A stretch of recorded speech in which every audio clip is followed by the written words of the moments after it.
નમસ્કાર, જય શ્રી કૃષ્ણ, રાધે રાધે. મિત્રો, ઘણી વખત આપણને પોતાના શરીર પ્રત્યે ઘણી વખત એવો અનુભવ પણ થાય છે. આપણે યુવાન વય હોવા છતાં પણ એવો અનુભવ થાય કે મારા શરીરની અંદર કોઈ ઉણપ નથી, પ્રોટીન વિટામિનની કોઈ ઉણપ નથી, છતાં પણ મારા શરીરની અંદર આ બીમારીઓ આવે છે. એની પાછળનું કારણ કયું હોઈ શકે?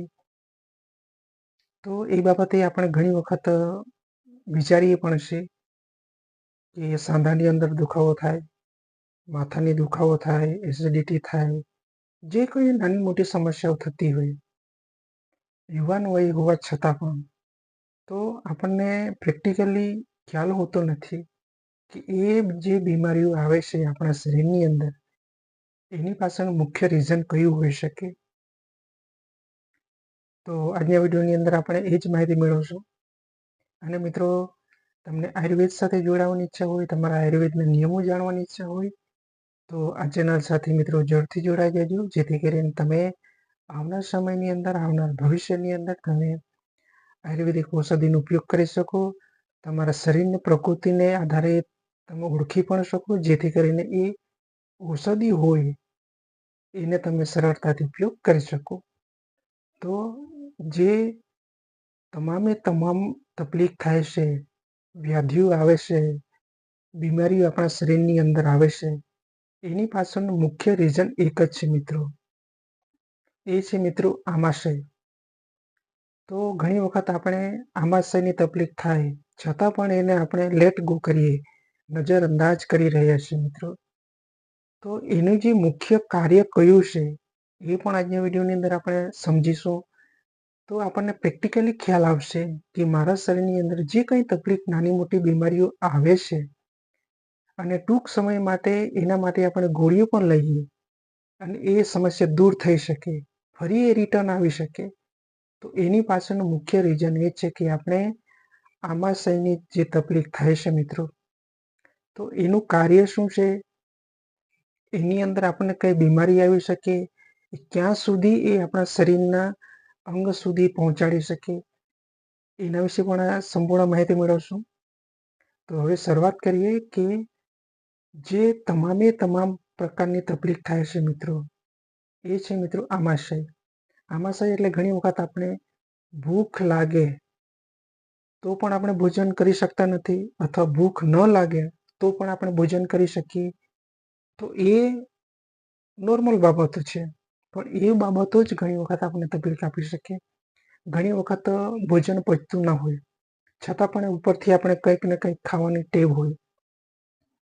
તો એની પાછળનું મુખ્ય રીઝન એ છે કે ખોરાક પચે નહીં આપણા શરીરની અંદર, એટલે એની અંદર કોઈક ને કોઈક અંશે તકલીફ થાય.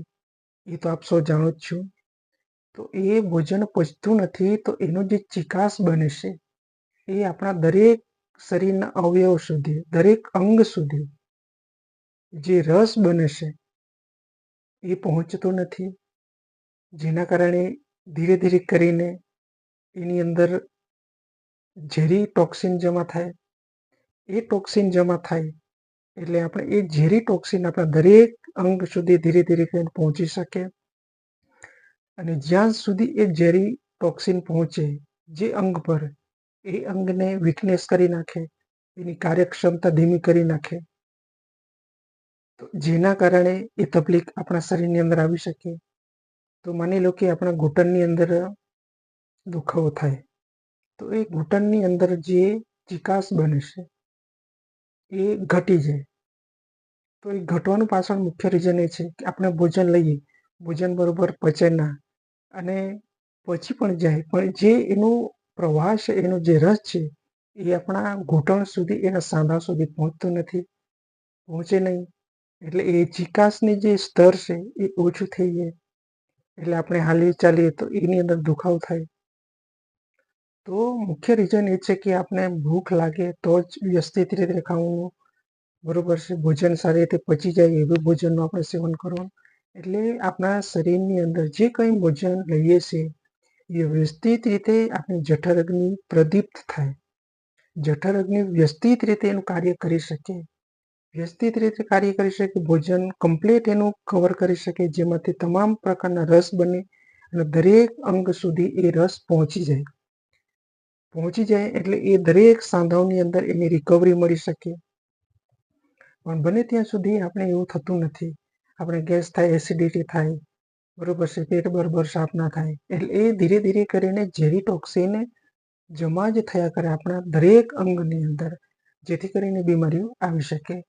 તો માની લો કે આપણે ઘરની અંદર જ, રસોડાની અંદર જ એ બીજ બનશે, પણ ઘણી વખત આપણે એનો ઉપયોગ કરતા નથી. તો એ અગ્નિને પ્રદીપ્ત કરવાનું કાર્ય કરે છે, જેથી કરીને જે મુખ્ય રીઝન છે આમાશય, તમામે રોગોનું મુખ્ય એક ઉદ્ભવ સ્થાન છે એ આમાશય. તો એ આમાશયને કઈ રીતના આપણે એક્ટિવેટ કરી શકીએ અને પ્રદીપ્ત કરી શકીએ, એ છે મિત્રો આપણા રસોડાની અંદર જ. તેની અંદર સૂકું આદુ હોય, ધાણા હોય, બરોબર છે, અજમો હોય, જીરું હોય, પછી હિંગ હોય અને કાળા તલ, અથવા તો તમે કાળા મરીનો પણ તમે ઉપયોગ કરી શકો. તો એ જે બીજ છે, કાળા મરી, હિંગ, અજમો, આદુ અને જીરું, એ તમામે તમામ જે બીજ છે એ અગ્નિને પ્રદીપ્ત કરનાર છે. એટલે આપણી અગ્નિ મંદ થઈ ચૂકી હોય ને આપણે ભોજન લઈ લીધું, તો એ ભોજનની અંદર જે પ્રોટીન વિટામિન બનવું જોઈએ, આપણે ખોરાક લીધો એ બનતા નથી, અને એની એ જ તકલીફ ત્યાં જમા થાય, ઝેરી ટોક્સિન જમા થાય અને આપણા દરેક અંગની અંદર ધીરે ધીરે કરીને પહોંચી શકે, અથવા ના પણ પહોંચી શકે, લોહીની અંદર પણ પહોંચી શકે, જેથી કરીને આપણે લોહી સંબંધી પણ તકલીફ થઈ શકે. તો આયુર્વેદનો એ આ પરફેક્ટ નિયમ છે મિત્રો, કે તમને પ્રેક્ટિકલી અનુભવ પણ થતો કે જે દિવસે તમે ઉપવાસ કરતા હો એ દિવસે તમારા શરીરની અંદર તમને પ્રેક્ટિકલી અનુભવ થશે. અને જે દિવસે તમને ભૂખ ન લાગે છતાં પણ તમે ભોજન લઈ લીધું, એ દિવસે પણ તમને પ્રેક્ટિકલી અનુભવ થઈ શકે. તો જરૂરથી તમે એક વખત પ્રેક્ટિકલ અનુભવ કરી જોજો. જે દિવસે તમને ભૂખ લાગે એ દિવસે તમે ભોજન લઈ લો, અને ભૂખ ન લાગે છતાં પણ તમે ભોજન લઈ લીધું, તો એ દિવસે તમને આખો દિવસ તકલીફનો અનુભવ થઈ શકશે. તો આયુર્વેદનો આ એક કમ્પ્લીટ અને પરફેક્ટ નિયમ છે કે જે કંઈ વ્યાધિઓ, જે કંઈ રોગો આપણા શરીરની અંદર મિત્રો આવે છે, એની પાછળનું મુખ્ય રીઝન એ જ છે કે આમાશય. તો આજના વિડીયોની અંદર મારે તમને એ જ માહિતી આપી હતી. ઘણી વખત આપણે મિત્રો નાની મોટી બીમારીઓ થાય અને ખ્યાલ પણ હોતો નથી. ઘણી વખત આપણે પછી રિપોર્ટ કરાવીએ તો રિપોર્ટની અંદર કંઈક અલગ જ પ્રકારના લક્ષણ આપણને જોવા મળે. પણ બને ત્યાં સુધી મિત્રો આપણે આયુર્વેદ સાથે જોડાય, આયુર્વેદના નિયમો સમજીએ, જાણીએ, તો જ એ આપણા શરીરને અનુકૂળ ભોજન લઈ શકીએ, જેથી કરીને જે કંઈ બીમારીઓ આવે એમાંથી આપણે છુટકારો મેળવી શકીએ.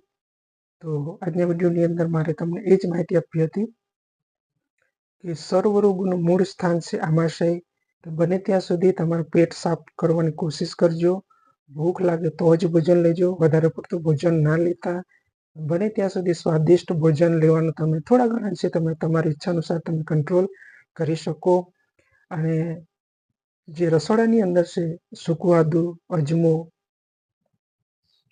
હિંગ, એ બધું તમે તમારી ઈચ્છા અનુસાર તમે એનો ઉપયોગ કરી શકો, જેથી કરીને એની અંદર છે આયુર્વેદની દ્રષ્ટિએ એ આપણે ભોજન લઈએ તો એને પ્રદીપ્ત કરનાર એ બીજ છે, જેથી કરીને આવનાર સમયની અંદર પણ તમારું જે પાચન શક્તિ છે એની અંદર જે વીકનેસ આવતી હોય, નબળાઈ થઈ ચૂકી હોય, તો એ પણ ધીરે ધીરે કરીને એક્ટિવેટ થઈ જશે. એટલે તમે ભોજન કોઈ પણ સમયે લો તો એની અંદર તમને ઘણું સારું રિઝલ્ટ મળશે. અને જે કંઈ ભોજન લઈએ આપણે મિત્રો, એ વ્યવસ્થિત રીતે એની પાચન ક્રિયા સંપૂર્ણ રીતે થાય, અને જે કંઈ ભોજનમાંથી જે કંઈ પ્રોટીન, વિટામિન, રસ બની એ દરેક અંગ સુધી એ પહોંચાડી શકે, જેથી કરીને આપણા શરીરની અંદર ઝેરી ટોક્સિન જમા થવાનો જે સ્ત્રોત છે એ બિલકુલ પણ ના થાય, જેથી કરીને આપણા શરીરની અંદર જે કંઈ તકલીફો થાય એ પણ ના આવી શકે. તો બને ત્યાં સુધી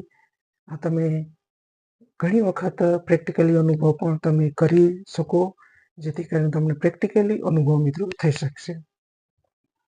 તો આજના વિડીયોની અંદર મારે તમને એ જ માહિતી આપી હતી. કદાચ ઘણી વખત તમને એવો અનુભવ થતો હોય અને એ બાબતે જો તમે લાપરવાહી કરતા હો તો ખાસ આ એક આયુર્વેદનો નિયમ તમે અપનાવજો, જેથી કરીને તમારા શરીરની અંદર જે કંઈ તકલીફ થતી હશે એમાંથી પણ તમે છુટકારો મિત્રો મેળવી શકશો. તો મળી કોઈ નવા વિડીયો સાથે, ત્યાં સુધી મારા તમામ દર્શક મિત્રોને લાંબુ અને સુરક્ષિત અને ખુશખુશાલ જીવનશૈલી મળે એ પ્રભુને પ્રાર્થના. જય શ્રી કૃષ્ણ. રાધે રાધે.